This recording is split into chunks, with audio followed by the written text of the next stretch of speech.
आज के इस तारीखी जलसे में और इस तारीखी स्टेज पर बैठे हुए उलेमा हजरात, दीगर शख्सियत, मेरे वकील भाइयों और बहनों जो इस जंग में आगे हमारी लड़ाई लड़ेंगे, दुख्तरान व बिरादरान मिल्लत, अस्सलामु अलैकुम व रहमतुल्लाह।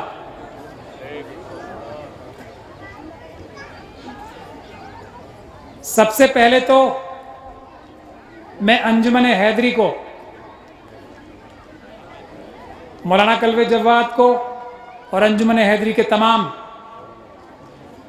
ऑफिस बेयरर्स को, उनके तमाम मेंबर्स को, बिलखुसूस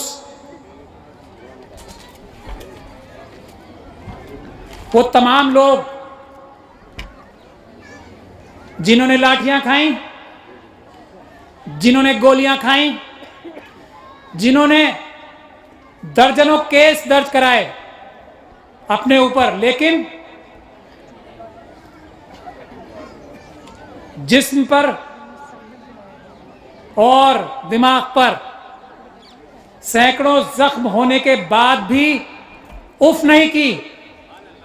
इस कामयाबी का सबसे बड़ा सिला अगर किसी को जाना चाहिए तो वो उन नौजवानों को, उन हमारी बहनों को जाना चाहिए जिन्होंने दिन और रात एक की किसी भी हालत में, किसी भी कीमत पर सर नहीं झुकाया, चाहे जालिम कितना भी बड़ा था। और वो सब जानते हैं कि कितना बड़ा जालिम इस करबला की मुकद्दस जमीन पे काबिज था। है हमारी दरसगाह, शहादतों का रास्ता, मुनाफिकत की कत्लगाह, करबला करबला।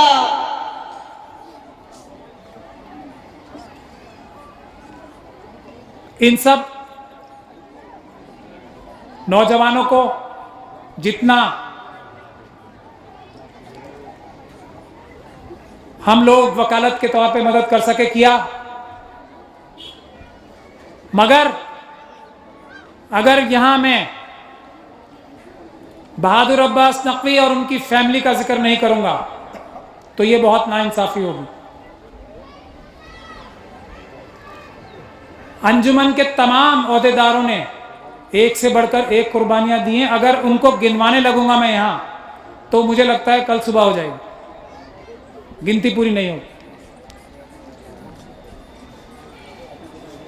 एक से बढ़कर एक कुर्बानियां रही हैं, लेकिन बहुत ही, ये तो आप लोगों ने आराम से की होंगी क्योंकि हम लोग भी सब फॉलोअर्स हैं, लेकिन आप तो करबला के शहदाई हमसे ज़्यादा हो, तो आपको ये सारी मुश्किलें ज़्यादा ही आसान लगती होंगी। तो ये आपका जो अज़्म था, ये इसका सबसे बड़ा जिम्मेदार था। मैं इसके आगे एक बात कहना चाहता हूं। बाबा भीमराव अंबेडकर ने एक बात कही थी कि 100 तलवारों से ज्यादा एक कलम की ताकत होती है। मैं उस बात पे पूरा यकीन रखता हूं, पूरा ईमान रखता हूं। यही शायद करबला का भी मैसेज है। करबला में तलवार से ज्यादा अज़म जीता, तलवार को अज़म ने हराया।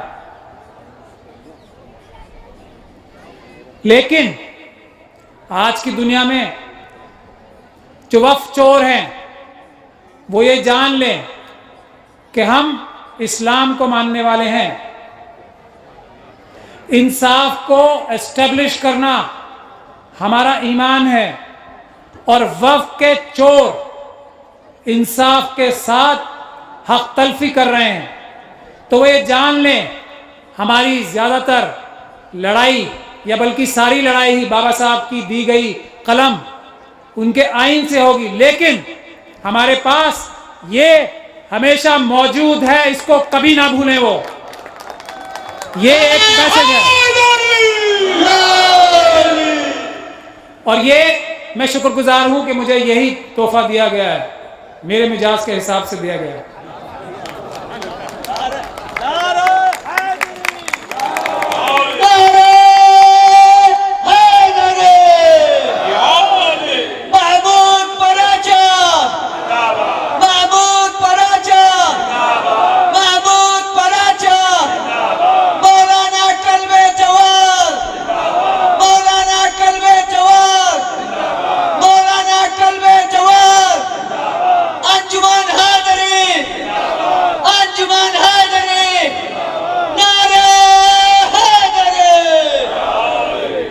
इससे पहले कि मैं अपना बयान आगे बढ़ाऊं, मैं एक बात और पूरी जिम्मेदारी के साथ कहना चाहता हूं।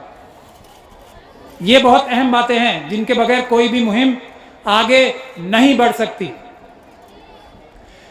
ये मुहिम फिर भी नाकामयाब रहती, अंजुमन हैदरी रहती, हम रहते, जितना भी हमें अल्लाह ताला ने हौसला दिया या डर से कभी रूबरू नहीं कराया, बचपन से लेकर आज तक डर नाम की चीज से तारुफ भी अल्लाह ताला ने मेरा नहीं कराया, उसका मैं लाख लाख शुक्रगुजार हूं। लेकिन ये एक लड़ाई कामयाब नहीं होती अगर इसमें एक तीसरा सुतन नहीं होता, तीसरा पिलर नहीं होता। जब जब हम लोग फंस जाते थे, और ऐसे बहुत मौके आए जब अब लगता था कि अब हम लोग पस्त हो जाएंगे और हम या तो खत्म हो जाएंगे सब, या मारे जाएंगे, या मुहिम टूट जाएगी। ऐसे हर मुकाम पर अल्लाह ताला ने मौलाना कल्बे जव्वाद को, और जो इस मिशन में हमारे शामिल रहे हैं, वो उस हर एक वाक़े को याद कर सकते हैं।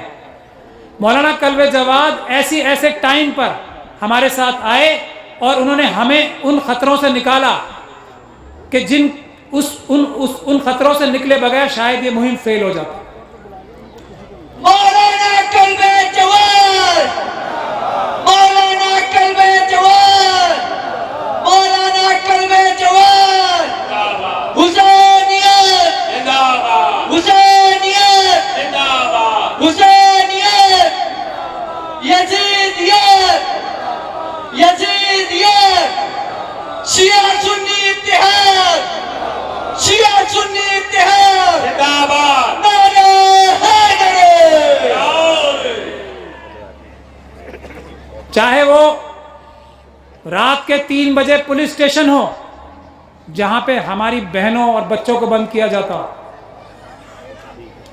चाहे वो जालिमों के बड़े बड़े महल हो, चाहे इस मुल्क के बड़े बड़े लीडरान हो, मौलाना कल्बे जव्वाद हमारे सामने दीवार बन के खड़े थे कि कोई भी तीर अगर हमारी तरफ आएगा तो पहले उनका सीना झेलेगा।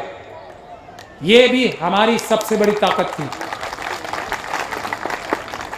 और मैं ये पूरी जिम्मेदारी के, इसीलिए मैं मौलाना का जिक्र कर रहा हूँ। वो मना करते हैं ज़्यादातर कि मेरे बारे में ना बोला करें, और मैं ये कोई भी लफ्ज़ का इस्तेमाल मैं रस्मन नहीं करता, मैं रस्मन कोई बात नहीं करता हूँ, मेरी एक ये फितरत है। और मैं पूरी जिम्मेदारी के साथ कह रहा हूं,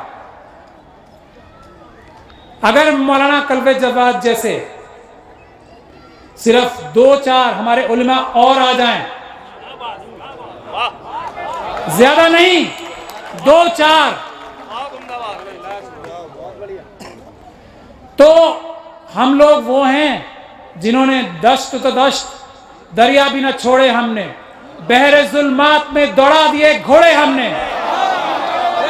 मौलाना कल्बे जव्वाद जैसे सिर्फ 2-4 उलमाए दीन आ जाएं, इसीलिए मैंने शेर पढ़ा था, हम वो हैं, कोई नहीं टिक सकता हमारे सामने। हम इंसाफ की लड़ाई लड़ने के लिए सिर्फ और सिर्फ अकेले हम काफी है, अपने लिए नहीं, सिर्फ वक्त की लड़ाई नहीं। कोई भी मजलूम की लड़ाई होगी तो हमारी जिम्मेदारी है। अल्लाह ताला ने हमें इस मजहब पे रुजू इसलिए किया है हमारा ईमान है। इस्लाम के लिए लड़ाई लड़ने का मतलब है इंसाफ के लिए लड़ाई लड़ना।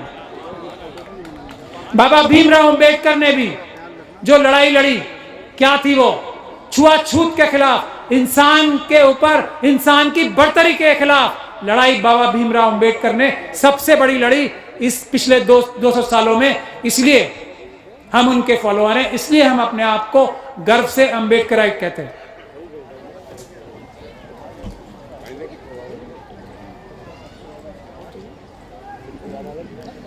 अब मैं मौजू पे आना चाहता हूं।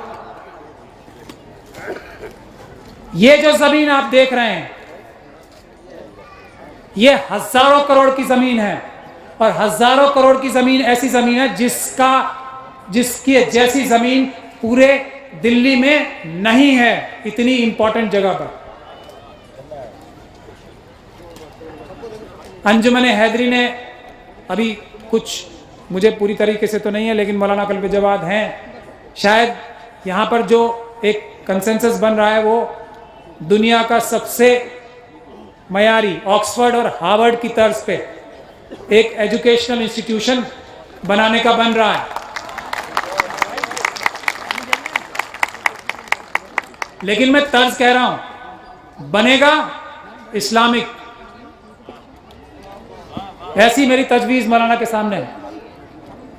मेयार उतना हो लेकिन इस्लामिक इंस्टीट्यूट बने एजुकेशन का, जो कि मॉडर्न एजुकेशन भी दे, लेकिन इस्लाम के नाम से और इस्लाम की एक मिसाल कि हम इतने मॉडर्न एजुकेशन इंस्टीट्यूशन बनाने के काबिल हैं। मुझे भी दे दीजिए पानी दे। लेकिन इस करबला की हजारों करोड़ की जमीनों जैसी और भी जमीनें हैं, और हमने अंदाजा लगाया, हमने रिसर्च की इस बारे में, उसमें यह निकल के आ रहा है कि कमोबेश 50 लाख करोड़ की वक्फ की जमीनों पे सरकारी और गैर सरकारी लोगों का कब्जा है। 50 लाख करोड़। सिर्फ हम उसका 10% भी छुड़ा लें तो एक भी मुस्लिम घराना खुशहाल ना हो, पढ़ा लिखा ना हो, दुनिया में सबसे म्यारी ना हो, ऐसा मुझे लगता है बिल्कुल नामुमकिन होगा अगर हम सिर्फ अपने बुजुर्गों की दीवी जो उन्होंने अल्लाह के नाम की थी, जो जायदादें हमारे अपने लोगों ने अपनी कोताहियों से, अपनी मक्कारियों से, अपनी अय्यारियों से, अपने लालच से जो दोनों हाथों से 70 साल में लुटाई हैं, उसके बावजूद भी 50 लाख करोड़ की बाकी हैं। हमें कुछ और करने की जरूरत है। तो ये सिर्फ और सिर्फ बाकी सारी चीजें छोड़ के हम वक्फ की हिफाजत में और वक्फ की जायदादों को सही इस्तेमाल करने में लगा दें, तो हमें कुछ करने की जरूरत नहीं है। सरकारें हमारे सामने कटोरा लेके खड़ी होंगी कि हमें भी कुछ पैसा उधार दे दीजिए। ये मैं पूरी जिम्मेदारी के साथ कह रहा हूं, फिर रस्मन बातें नहीं है, ये रिसर्च करके कह रहे हैं, डेटा के साथ बोल रहे हैं।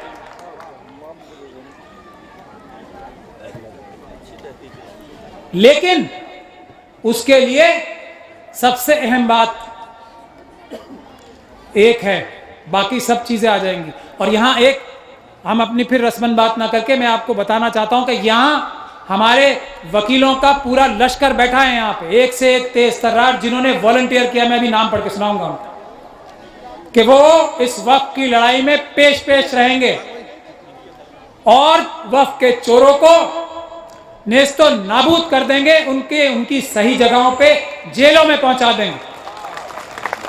इसीलिए भाग जाएं आज ही रात से, खाली कर दें हर एक चोर वक्फ की जगहों को खाली कर दें। आज रात तक की वार्निंग है। कल से जो यहां देना पड़ा ना 7 करोड़ और बहुत कम है। ये जो जज साहब ने फैसला दिया उसमें ये कहा कि बावजूद इसके कि वक्फ बोर्ड ने गलत स्टैंड लिया, वक्फ बोर्ड ने कहा कि इसको 27,000 रुपये महीने पे दे दो, 2.5 एकड़ की ज़मीन को, आपको शायद किसी फ्लैट में जगह नहीं मिलेगी 27,000 में, अच्छी फ्लैट में दिल्ली में। बावजूद उसके अल्लाह ताला ने कामयाबी दिलाई, ये कहा कि 2,14,000 रुपये रोज़ देने पड़ेंगे डैमेजेस। हम उससे संतुष्ट नहीं हैं। जज साहब ने खुद भी लिखा उसमें कि हालांकि इससे बहुत ज़्यादा बनते हैं, लेकिन फिर भी चलो बहुत ज़्यादा हो जाएंगे, हम उसकी अपील करेंगे, ये एक दीगर बात। लेकिन मैं आप लोगों के सामने ये अर्ज करना चाहता हूं कि ये उन लोगों के दिल में दहशत पैदा करने की एक मिसाली फतह अल्लाह ताला ने हमें अता फरमाई है करबला के नाम पर, करबला के सदक़े में, ताकि हर एक वक्त चोर अपने घर में छुप के सोए, डर के सोए, और सुबह चाबियां लेके, जैसे इसकी चाबी दी थी चाबियां लेके उनके सही मुस्तहिकों को, सही मुतवल्लियों को जाके दे और अपनी जान बचाए और भाग जाए। हमने यहाँ भी कहा था चले जाओ नहीं तो बर्बाद हो जाओगे, बहुत बार कहा। ये कुछ काम नहीं आएंगी तुम्हारी बड़ी बड़ी जो तुम्हारे पीछे लोग बैठे हैं, कोई काम नहीं आएगा, कुछ काम नहीं आएगा। पैसा नहीं माने तो ये हुआ और आगे होने वाला। लेकिन इस सब को करने की सबसे बड़ी ताकत, जो यहां से एक और मिसाल तय हुई, उसके बगैर भी नहीं होगा कुछ, और वो है शिया सुन्नी इत्तेहाद, जिसकी मिसाल और जिसका सिंबल ये आज सबके सामने है। अगर हम एक हैं तो कोई हमारे सामने कुछ नहीं है। ये भी एक बहुत जरूरी चीज है जो आज हो गया। तो इसीलिए मैं कह रहा हूं कि जो मुश्किल जंग थी, जो मुश्किल लड़ाई थी, वो आज अल्लाह ताला ने फतेह दिलवाई उसे। इसमें बहुत साजिशें हुई, इसके एग्जाम्पल देना इसीलिए भी बहुत जरूरी। मेरे 30-30 साल के दोस्तों ने, जो बचपन के साथी थे, कि शिया ला एक बार, माफी के साथ बोल रहा हूं, लेकिन ये तुम कहां चक्कर में पड़ गए, तुम हट जाओ बस। और बहादुर अब्बास नकवी साहब अभी बताएंगे आपको कि मेरे बारे में क्या, कि सुन्नी है आखिरी वक्त पे धोखा देंगे। अब पता नहीं कौन सा आखिरी वक्त आएगा। हम दोनों ने साथ साथ तो गोलियां भी झेली, भागे भागे भी फिरे। अब्बास साहब भी पता नहीं कहाँ जेम्स बॉन्ड की फिल्मों की तरह से कैसे कैसे कहाँ कहाँ गए। एक से बढ़कर एक मिसालें मैं इसीलिए कह रहा हूँ ना कि सुबह हो जाएगी। जेम्स बॉन्ड की जो फिल्म होती है उसमें कार चेज बहुत अच्छी होती है, तो पता नहीं कैसी कैसी गाड़ियां चला के कहाँ कहाँ निकले। अल्लाह ताला ने बचाया हर बार, इसमें कोई शक नहीं है।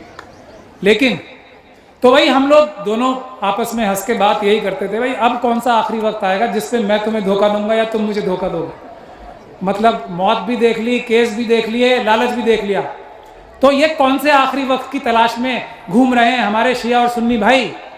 कब हम एक दूसरे को धोखा देंगे, वो कब टाइम आएगा? अभी तक तो नहीं आया, इंशाल्लाह आगे भी कभी नहीं आया।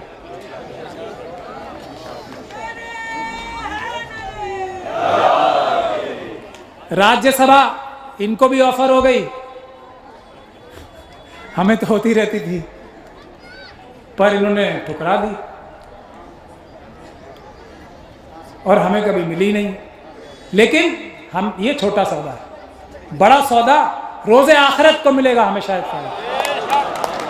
तो घाटे का सौदा नहीं करना चाहिए, फायदे का सौदा करेंगे। इतने बेवकूफ तो हम भी नहीं हैं, इतने पागल नहीं हैं, फायदे का सौदा करेंगे।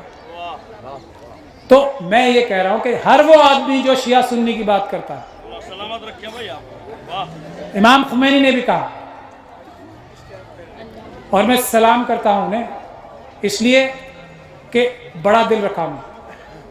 हर वो आदमी जो शिया सुन्नी की बात करता है वो हम में से नहीं है, वो एजेंट है अमेरिका का, वो एजेंट है इजराइल का, और वो एजेंट है आरएसएस का। ये मैं आरएसएस अपनी तरफ से जोड़ रहा हूं। है तस्लीम रहमानी साहब सही फरमा रहे हैं, एक ही बात है। ये इंडिया में छोटी ब्रांच खोली है इसलिए तो इसके बगैर भी नहीं होगा, और ये हो गया तो कोई टिकने वाला नहीं है, पूरे एतमाद के साथ कह रहा हूं, आप देखेंगे आप। तो हमने आइडेंटिफाई किए हैं। एक बात और मैं कहना चाहता हूं, हम लोग, अभी अल्लामा इकबाल साहब का शेर मैंने पढ़ा था, हम लोगों को आएगा नहीं ये करना, कितनी भी कोशिश कर लें ये हमसे नहीं होगा, कितनी भी कोशिश कर लें ये होगा ही नहीं, ये सिर्फ ऊपर वाले के सामने होता है। हम कितना भी कर रहे हैं, हमारे में से बहुत लोग, हम सब भी कोशिश करते हैं, होगा ही नहीं। ये हो सकता है या ये हो सकता है, तो हम अपनी फितरत पे वापस आए, या ये करें या ये करें, करना ही पड़ेगा, और अब हो जाएगा क्योंकि हम एक हो रहे हैं। और हम मुहाफिज हैं हर एक दबे कुचले और अप्रेस्ड क्लासेस का। तो इसीलिए हम लोगों ने सभी तंजीमों से, आज जो सब यहाँ मौजूद हैं और बहुत सारी जो उलमाए दीन आने थे वो आज नहीं आ पाए, क्योंकि पर्सनल लॉ बोर्ड की भी आज एक वर्किंग कमेटी की मीटिंग हो रही है। मुफ्ती एजाज अरशद कासमी साहब यहाँ मौजूद हैं, और चौधरी शरीफ साहब भी मौजूद हैं यहाँ पे, वक्फ बोर्ड के हमारे मेंबर हैं। इन्होंने इस जंग को जीतने में हमारा बहुत साथ दिया, मैं तहे दिल से इनका शुक्रगुजार हूँ। इनके बगैर भी शायद ये जंग जीती नहीं जा सकती थी, इन्होंने बहुत साथ किया, हम इनका तहे दिल से शुक्रिया अदा करना चाहते हैं। इनके पर भी बहुत दबाव हैं, रहे हैं, मगर इन्होंने हक का साथ दिया, इस्लाम का साथ दिया, बातिल का नहीं दिया।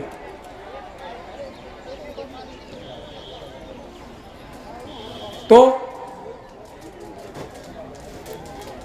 मैं ये कहना चाहता हूं कि हम सभी तंजीमों से 3-4 चीज़ें कह रहे हैं। अब काम की बात पे आ जाएं।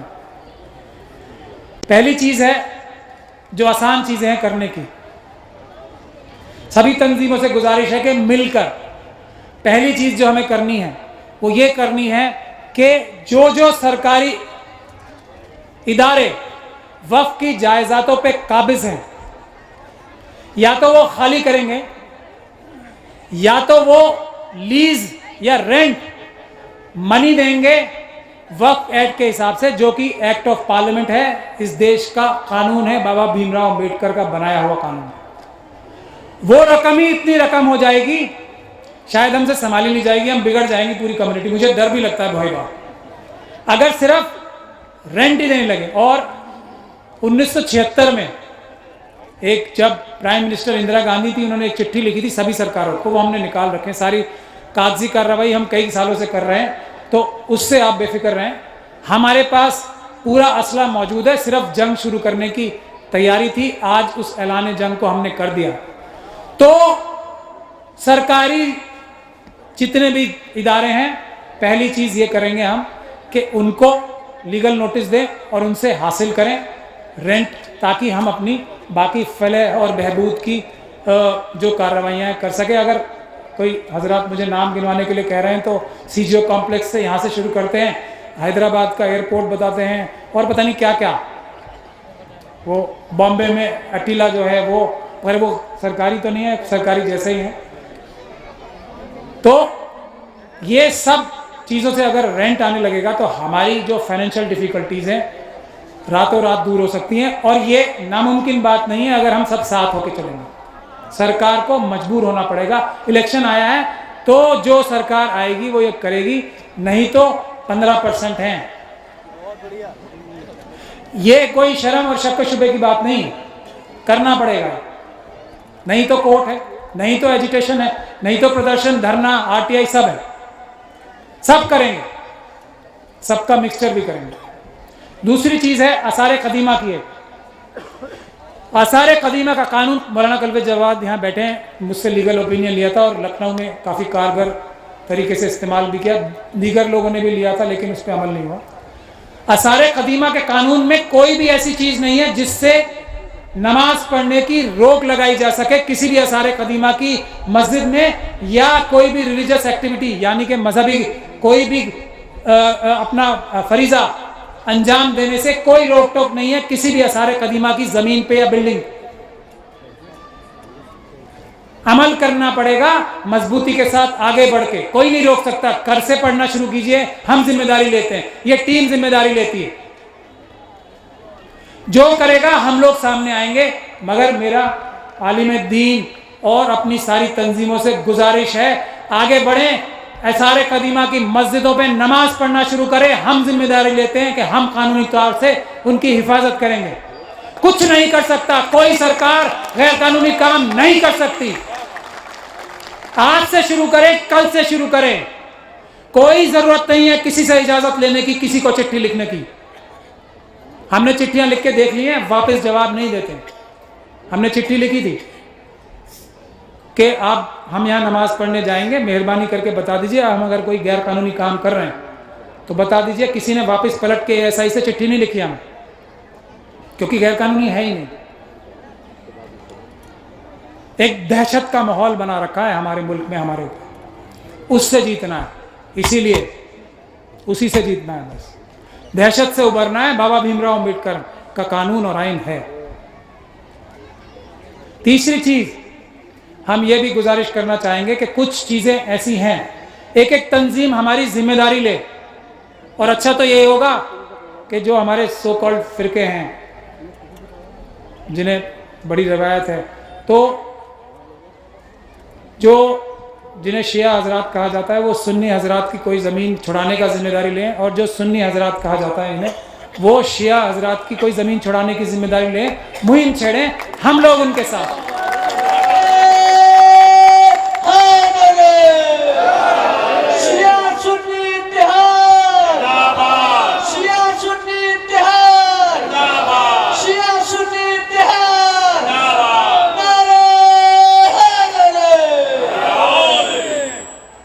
तो उसमें ऐसा होगा, बहुत सारी ज़मीनें ऐसी हैं जो कि एकदम मतलब जिसे अंग्रेजी में कहते हैं ना राउंड द कॉर्नर, एकदम नज़दीकी हैं। उनको तो हम बहुत जल्दी महीनों में या हफ्तों में ही छुड़ा सकते हैं। बहुत सारी ज़मीनें ऐसी जिन पे एकदम साफ हमने मुताला कर रखा है। तो एक मीटिंग मौलाना कल्बे जवाद से मैं गुजारिश करूँगा सभी, और यहाँ पर वज़ात हबीबुल्लाह साहब भी आ गए हैं। कनाती मस्जिद के सिलसिले में वज़ात हबीबुल्लाह साहब ने ही एक ऑर्डर पास किया था, जिसकी वजह से कनाती मस्जिद आज उस शेप में है जो हम देख रहे हैं। तो मैं ये गुजारिश करना चाहूँगा मौलाना कल्बे जवाद से कि वो सभी की एक मुश्तरका मीटिंग बुलाएं। उसमें हम लोगों ने बहुत रिसर्च करके ऐसी बहुत सारी प्रॉपर्टीज़ निकाल रखी हैं जो कि फ़ौरन से पेशतर खाली हो सकती हैं। तो लेकिन उसमें सबको मिल के करना पड़ेगा। तो हम सरकारों पे दबाव बना के भी बहुत सारी प्रॉपर्टीज़ वैसे ही खाली करा सकते हैं जिनमें सारी कागजी कार्रवाई पूरी हो चुकी हैं। बहुत सारी तो ऐसे केसेस हैं जिसमें मुकदमे जीते हुए हैं, इम्प्लीमेंट नहीं हो रहा। तीसरी हम कुछ एक PIS डालेंगे जिसमें बहुत सारे वक्त के ऐसे प्रोविजंस हैं, जैसे एक म्यूटेशन का, जो भी वक्त की ज़मीन नोटिफाई होती है उसका म्यूटेशन नहीं हुआ है आज तक। तो ये सब चीज़ें ऐसी हैं, अगर वो म्यूटेशन हो जाएगा, लैंड रेवेन्यू रिकॉर्ड में आ जाएगा, तो दाखिल खारिज जिसे बोलते हैं, तो बहुत ही आसानी से उन वक्त की प्रॉपर्टीज़ का इस्तेमाल फलाह बहबूद के लिए हो सकेगा। आखिरी चीज़ ये है, एक वॉच डॉग भी बनाना पड़ेगा। वॉच डॉग इसलिए कि ज़मीनें खाली तो कराई, उसके बाद उनका अंजाम क्या होगा? क्या उनको वापस तो खुर्द-बुर्द नहीं कर दिया जाएगा जैसा कि पिछले 70 सालों में देखा गया? मैं ज़्यादा किसी की बुराई नहीं करना चाहता, लेकिन जो हालात हैं उनको बताना बहुत ज़रूरी है।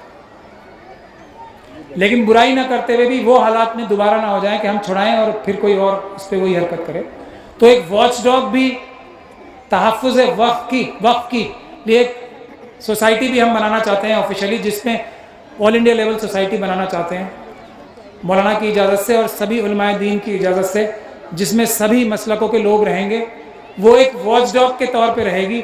जब कोई भी ज़मीन वो सोसाइटी ही केस फाइल करेगी और आज़ाद कराएगी तो उसमें एक फार्मूला भी बनाएगी कि उसमें ऐसा कोई इंस्टीट्यूट बन जाए जिसमें चोरी होने की गुंजाइश ना रहे। एक ट्रांसपेरेंट तरीके से, आजकल तो कंप्यूटर का दौर है कि जो भी उससे फ़ायदा हो या इनकम आए वो ट्रांसपेरेंटली आए, एक नंबर में आए, और उससे जो भी खर्चा हो वो एक नंबर से ही हो। तो हम लोग जो भी ज़मीन खाली करा के देंगे, जिस भी अंजुमन के या जिस मुतवल्ली के या जिस वक्फ बोर्ड के हवाले करेंगे, तो उस पर वॉचडॉग हम लोग रहेंगे।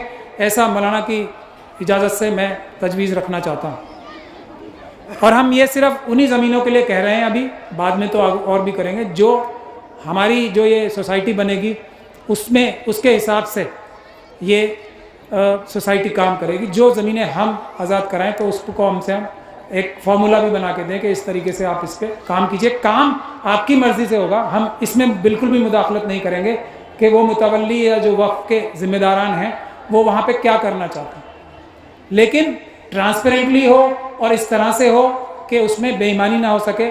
उसके लिए हम फार्मूला और SOP बना के देना चाहेंगे